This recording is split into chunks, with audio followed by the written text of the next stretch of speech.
ونعوذ بالله من شرور أنفسنا ومن سيئات أعمالنا من يهده الله فلا مضل له ومن يضلل فلا هادي له أشهد أن لا إله إلا الله وأشهد أن محمدا عبده ورسوله أعوذ بالله من الشيطان الرجيم بسم الله الرحمن الرحيم يا أيها الناس اتقوا ربكم الذي خلقكم من نفس واحدة وخلق منها زوجها وبث منهما رجالا كثيرا ونساء واتقوا الله الذي تساءلون به والارحام ان الله كان عليكم رقيبا. மாண்பு மகத்துவமும் கண்ணியமும் கம்பீரமும் பொருந்திய அல்லாஹ்வுக்கே எல்லா புகழும். அல்ஹம்துலில்லாஹ். நாம் எல்லாம் உயிரினும் மேலாக நேசிக்கக்கூடிய நேசிக்கப்பட வேண்டிய நம்மை எல்லாம் இருளில் இருந்து வெளிச்சத்தின் பக்கம் அழைத்து செல்ல வந்த அண்ணன் பெருமகனார் நபிகள் நாயகம் ஸல்லல்லாஹு அலைஹி வஸல்லம் அவர்களினுடைய சொல் செயல் அங்கீகாரத்தை தங்களால் இயன்ற அளவு வாழ்ந்து மரணித்த சத்திய சஹாபாக்கள் மீதும் சஹாபிய பெண்மணிகள் மீதும் தாபீன்கள் மீதும் தபா தாபீன்கள் மீதும் குறிப்பாக நன்மையை எதிர்பார்த்து இங்கு ஒன்றுகளில் இருக்கக்கூடிய நம் அனைவரின் மீதும் அந்த ஏக இறைவனின் சாந்தியும் சமாதானமும் பற்றாத பெருந்தன்மை என்றென்றும் நின்று நிலவுமாக என்று கூறி எனது உரையினை ஆரம்பம் செய்கிறேன். கண்ணியத்திற்குரிய எல்லாம் அல்ல அல்லாஹ்வின் நல்லடியார்களே, அன்பார்ந்த சகோதரர்களே, தாய்மார்களே, பெரியவர்களே, அல்லாஹ்வினுடைய மாபெரும் கிருபையினால் ரமலானுடைய மாதத்தை அடைந்து இரவு தொழுகையை முடித்துவிட்டு இந்த உரையினை கேட்பதற்காக இங்கு அமர்ந்திருக்கிறோம்.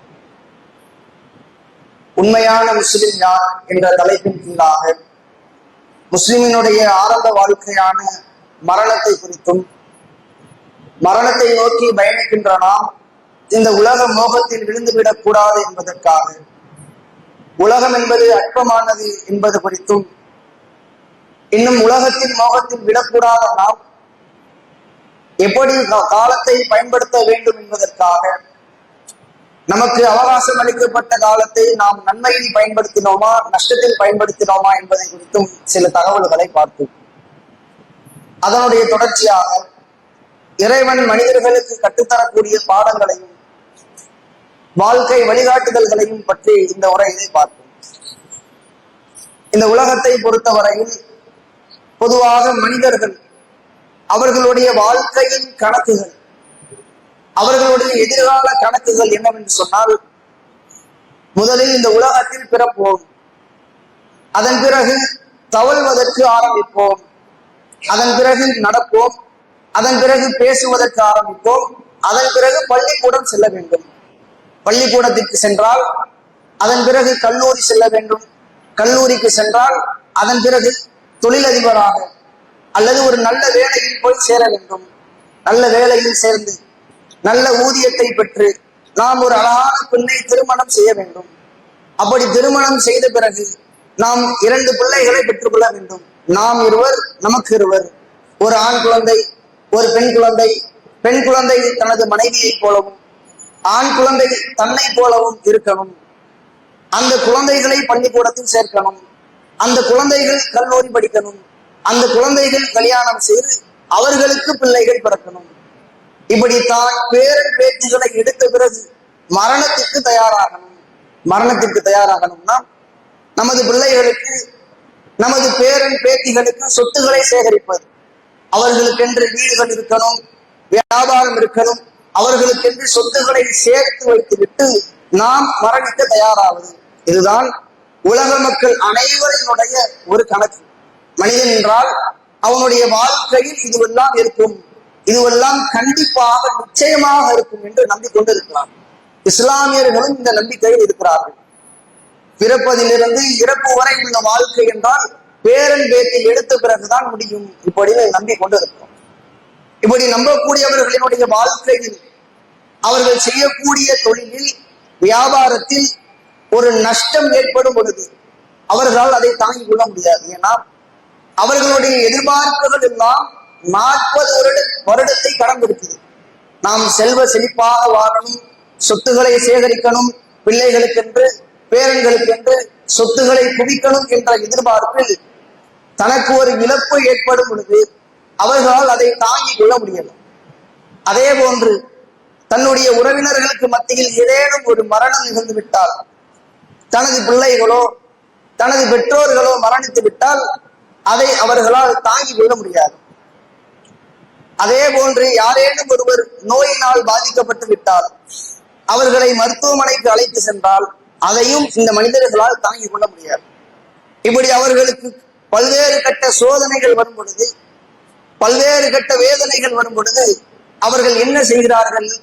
அதை எதிர்கொள்ள முடியாமல் கடைசியில் தற்கொலை செய்து கொள்கிறார்கள். இதிலே சில இஸ்லாமியர்களும் இந்த நிகழ்ச்சிக்கு உட்படுவாங்க, இந்த கட்டமைப்புக்குள் உள்ளாகுவாங்க. ஆனால் இறைவன் தன்னுடைய திருமறையில் இஸ்லாமியர்கள் இதை போன்று எண்ணக்கூடாது, இதை போன்று தன்னுடைய வாழ்க்கையை அமைத்துக் கொள்ளக்கூடாது என்று வாழ்வியல் இலக்கணத்தை கற்றுக் கொடுக்கிறான். அல்லதி ஹலக்கல் மௌத்த வல் ஹயாத் லியப்லுவக்கும் அய்யுக்கும் அஹ்ஸனு அமலா. நாம் வாழ்வையும் மரணத்தையும் படைத்திருக்கிறோம். அந்த வாழ்வையும் மரணத்தையும் படைத்ததற்கான நோக்கம் உங்களை சோதிக்கும் பொழுது யார் அழகிய செயலுக்குரியவர். பிறந்ததிலிருந்து இறப்பு வரை உங்களுக்கு இடைப்பட்ட காலத்தில் பல்வேறு கட்ட சோதனைகள் வரும். அந்த சோதனையின் பொழுது நீங்கள் எப்படி நடந்து கொண்டீர்கள், எப்படி அந்த சோதனையை கையாண்டீர்கள், அதை பார்ப்பதற்காகத்தான் வாழ்க்கையையும் மரணத்தையும் நாம் ஏற்படுத்தினோம் என்று இறைவன் பேசி காட்டுறான். இதே போன்று மற்றொரு வசனத்தில் பேசும் பொழுது உங்களை பயத்தால் சோதிப்போம், பசியால் சோதிப்போம், பொருளாதாரங்களை சேதப்படுத்தி சோதிப்போம், உயிர்களை எடுத்து சோதிப்போம், உங்களுடைய விளைச்சல்களை உங்களுடைய பலன்களை சேதப்படுத்தி சோதிப்போம் என்றெல்லாம் இறைவன் சோதனைகளுடைய வழிமுறைகளை கற்றுத்தரான். உங்களுக்கு பயத்தை கொடுத்து சோதிப்போம், மரணத்தை கொடுத்து சோதிப்போம், பொருளாதாரத்தை எடுத்து சோதிப்போம் என்றெல்லாம் பேசக்கூடிய இறைவன் இந்த அடிப்படையில் யாரேனும் ஒரு நபருக்கு ஒரு சோதனையை கொடுக்கிறான். பசியினாலோ வறுமையினாலோ மரணத்தின் மூலமாகவோ ஒரு சோதனையை கொடுக்கும் பொழுது அவனுடைய மனநிலை எப்படி இருக்குது? இறைவன் மற்ற மனிதர்களை எல்லாம் விட்டு என்ன சோதிக்கிறான், இப்படி ஒரு மனநிலைக்குள்ள அவங்க போறாங்க.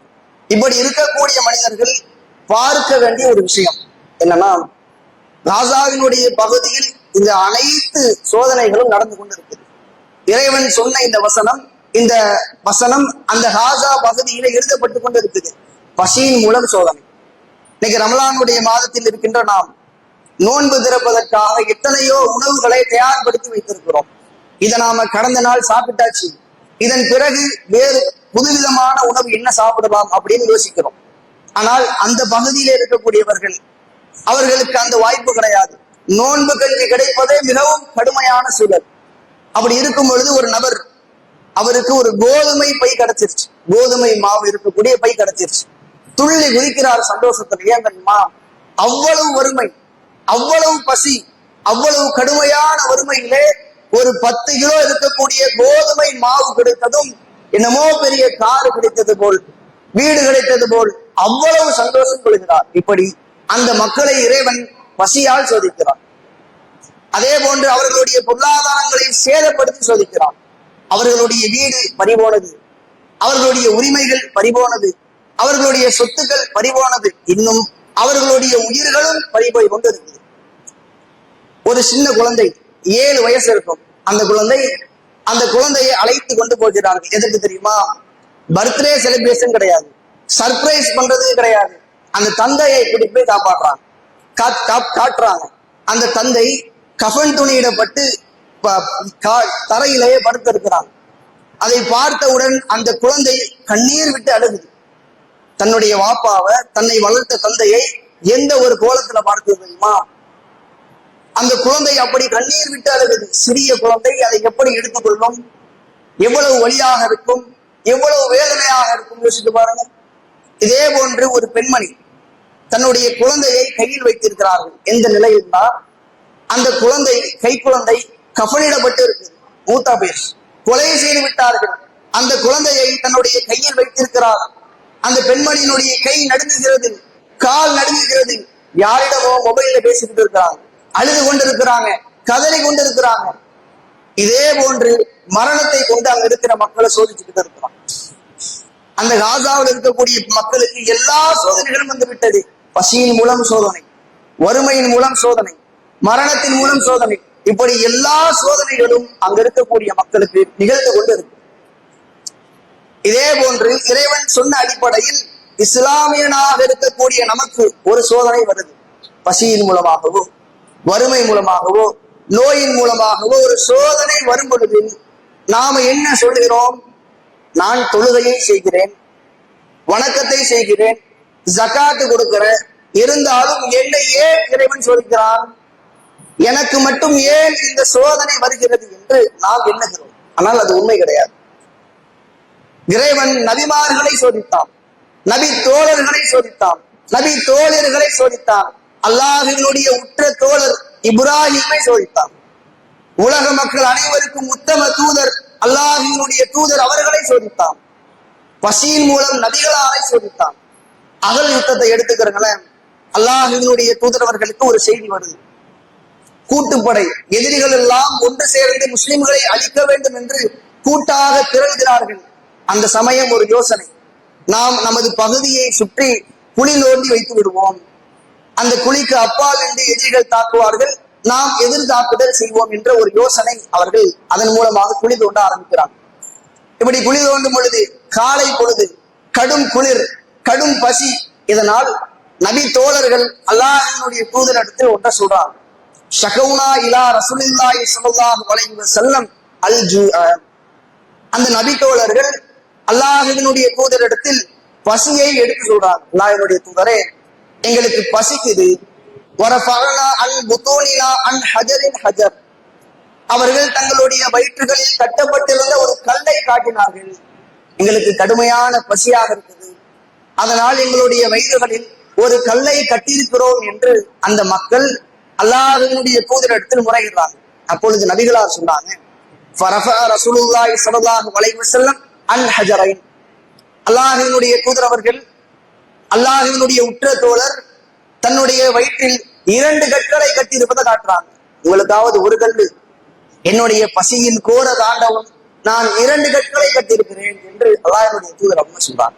இன்றைக்கு நாம் எல்லாம் எண்ணுகிறோமே, தொழுகையாளியா இருக்கிறேன், தர்மம் செய்யக்கூடியவனா இருக்கிறேன், குர்ஆனை ஓதக்கூடியவனா இருக்கிறேன், எனக்கு மட்டும்தான் மரண சோதனை வருது, பொருளாதார சோதனை வருது, பயத்தின் மூலம் சோதனை வருது, வறுமையின் மூலம் சோதனை வருது, பாவம் செய்யக்கூடியவன் சந்தோஷமா இருக்கிறான், மது அருந்தக்கூடியவன் சந்தோஷமா இருக்கிறான், வட்டி வாங்கக்கூடியவன் சந்தோஷமா இருக்கிறான், இப்படிதான் நம்ம நினைப்போம். ஆனால் அல்லாஹ்வினுடைய தூதர் சோதிக்கப்பட்டார்கள், நபி தோழர்கள் சோதிக்கப்பட்டார்கள். இப்படி எல்லா மக்களும் சோதனைக்கு உட்பட்டு கொண்டே இருக்கிறார்கள். இன்னும் ஒரு பெண்மணியை பற்றி நாம பேசலாம். இப்னு அப்பாஸ் ரலியல்லாஹு அன்ஹு அவர்கள் ஒரு நபி தோழரை பார்த்து கேட்கிறாங்க, நான் உங்களுக்கு ஒரு சுவனத்திற்குரிய பெண்மணியை காட்டவா அப்படின்னு கேட்கிறோம். அதற்கு அந்த நபி தோழர் ஆம் காட்டுங்கள் என்று சொல்லும் பொழுது ஒரு பெண்மணியை பத்தி இப்னு அப்பாஸ் சொல்றாங்க. இந்த கருப்பு நிற பெண்மணி இருக்கிறாங்கல்ல, இவர்கள் அல்லாஹ்வினுடைய தூதரிடத்தில் சென்று ஒரு கோரிக்கை வைக்கிறாங்க. நான் வலிப்பு நோயால் பாதிக்கப்பட்டவன், எனக்கு வலிப்பு நோய் ஏற்படும் பொழுது நான் கீழே விழுந்து விடுகிறேன், அதனால் என்னுடைய ஆடை என்னுடைய உடலை விட்டு விலகி விடுகிறது, இதற்காக நீங்கள் அல்லாஹ்வினுடைய தூதரிடத்தில் பிரார்த்தனை செய்யுங்கள் அப்படின்னு அந்த பெண்மணி நபிகளார் கிட்ட கேட்கிறாங்க. அப்பொழுது அல்லாஹ்வினுடைய தூதர் அவங்க சொல்றாங்க, இன் ஷஅதி சபர்தி வல் அகில் ஜன்னா, நீ மட்டும் பொறுமையாக இருந்தால் உனக்கு சுவனம் இருக்குது. வ இன் ஷஅதி, நீ நாடினால் என்னிடம் சொல், நான் உனக்காக அல்லாஹ்விடத்தில் இந்த வலியை நீக்குவதற்காக பிரார்த்தனை செய்கிறேன் என்று நபிகளார் 2 ஆப்ஷன் கொடுக்கிறாங்க. ஒண்ணு, இந்த வலியை இந்த நோயை நீ பொறுத்து கொண்டால், இந்த உலகத்தில் இதன் மூலம் வேதனையை அனுபவித்தால், சோதனைக்கு உட்பட்டால் மறுமையிலே சுவனம் கிடைக்கும், இதை நீ சுவனமாக பகரமாக்கிக் கொள்ளலாம். அப்படி இல்லையா, இந்த உலகத்தில் வேதனை வரக்கூடாதுன்னு நினைக்கிறியா, நீ என்று சொல்லு, நான் அல்லாஹ்விடத்துல பிரார்த்தனை செய்கிறேன் என்று நபிகளார் சொல்றாங்க. அப்பொழுது அந்த பெண்மணி சொல்றாங்க, அவங்க அந்த பெண்மணி கூறினாங்க, அஸ்பிர், நான் பொறுமையாக இருக்கிறேன், மாறாக எனக்கு வலிப்பு நோய் வரட்டும், அதனால் வலி ஏற்படட்டும், வேதனை ஏற்படட்டும், நான் பொருந்திக் கொள்கிறேன், ஆனால் என்னுடைய உடலில் இருந்து அந்த ஆடை விலகுவதை மட்டும் விலகாமல் செய்வதற்கு அல்லாஹ்விடத்துல பிரார்த்தனை செய்யுங்க என்று அந்த பெண்மணி சொன்னார். இந்த செய்தியிலிருந்து நாம் புரிந்து கொள்ளக்கூடிய விஷயம் என்ன தெரியுமா? நபி தோழர்கள், நபி தோழியர்கள் எப்படி சோதனையை பகரமாக்குவது, சுவனமாக பெற்றுக்கொள்வது, மறுமையின் வெற்றியாக மாற்றுவது என்பதை நன்றாக புரிந்து வைத்திருக்கிறார்கள். இந்த உலகத்தில் ஏற்படக்கூடிய சோதனைகளை, வேதனைகளை, கஷ்டங்களை அவர்கள் மறுமையின் வெற்றியாக மாற்றினார்கள், சுவன பூஞ்சோலையாக மாற்றினார்கள். இந்த செய்தி அதைத்தான் நமக்கு உணர்த்துகிறது.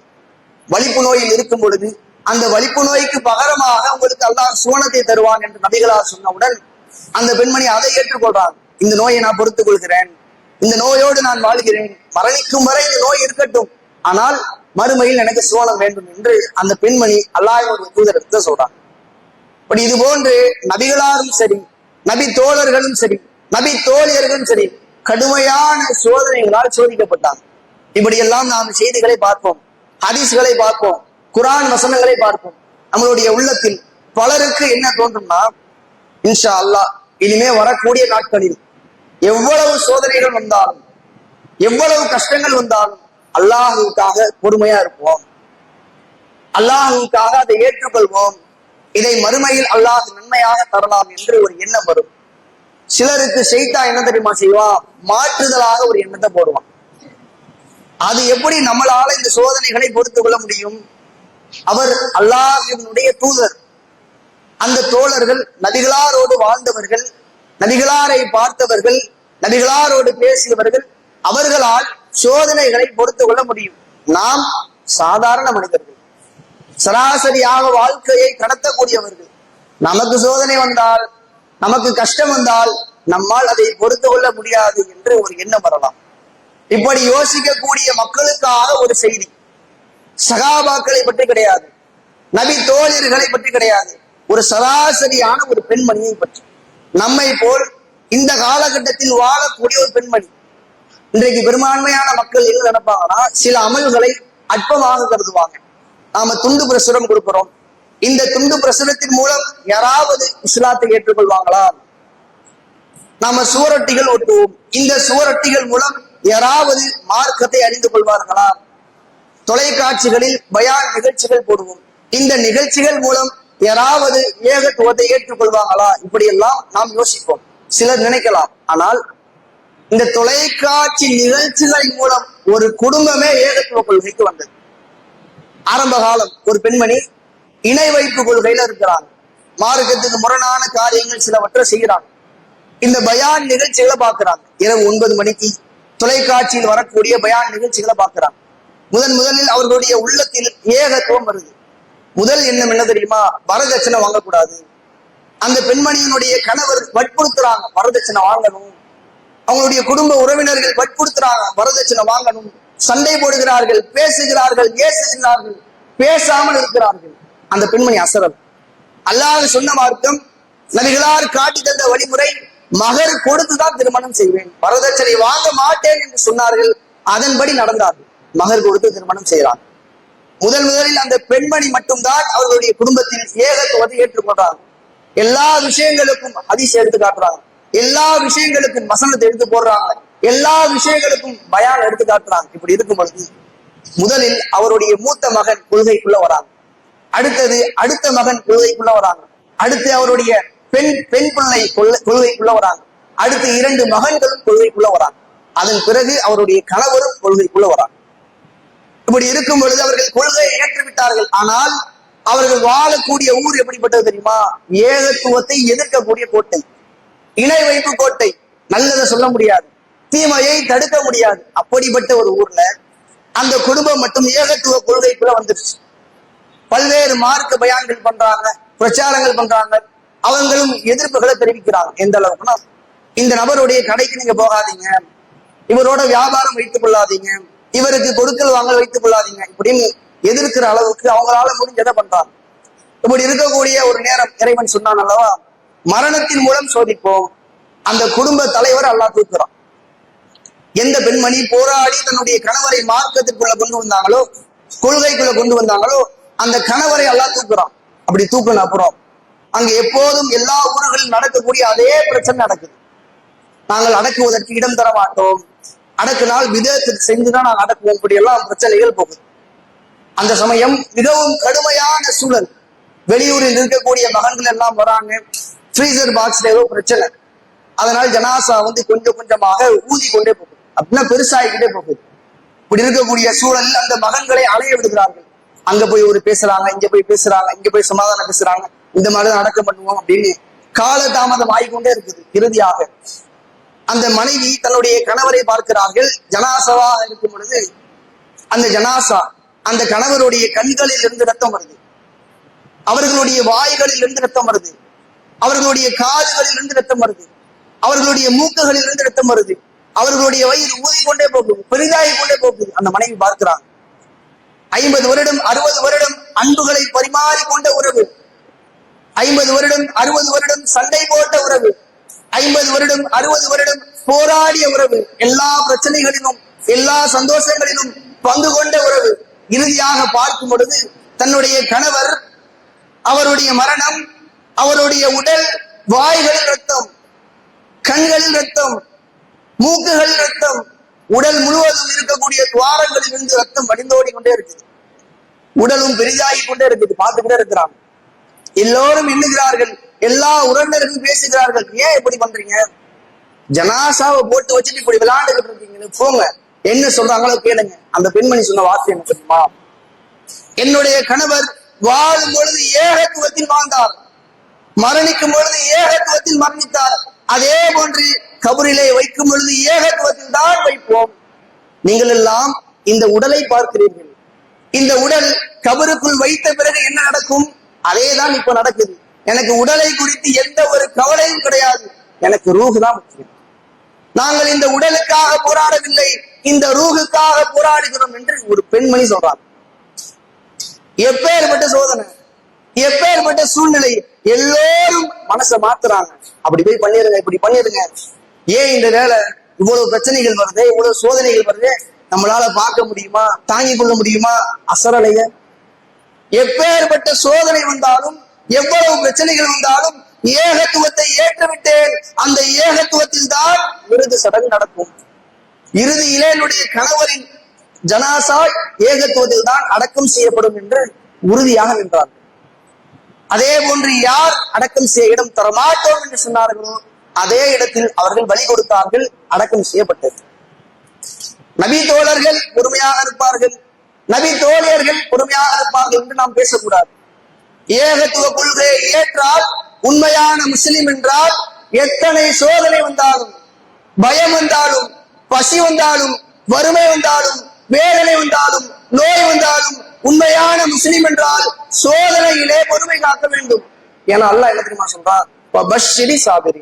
பசி மூலம் சோதிப்பேன், மரணம் மூலம் சோதிப்பேன், பொருளாதாரத்தை எடுத்து சோதிப்பேன், சோதனையிலே பொறுமையாக இருந்தீர்கள், சுவனத்தை உங்களுக்கு பரிசாக கொடுப்பேன். உங்களுடைய வாழ்க்கையில் பயம் வரும் பொழுது, பசி வரும் பொழுது, வேதனை வரும் பொழுது, கஷ்டம் வரும் பொழுது, பொருளாதாரத்தில் இருந்து நஷ்டம் வரும் பொழுது நீங்கள் சொல்லக்கூடிய வார்த்தை என்ன தெரியுமா? இன்னா லில்லாஹி வ இன்னா இலைஹி ராஜிஊன். நாம் எல்லாம் அல்லாஹ்வுக்கு சொந்தமானவர்கள், நாம் அவன் பக்கமே திரும்பக்கூடியவர்கள். நம்ம உசுரையே அல்லாஹ் கிட்ட கொடுக்க போறோம், நாமளே அல்லாஹ் கிட்ட திரும்பி போக போறோம்.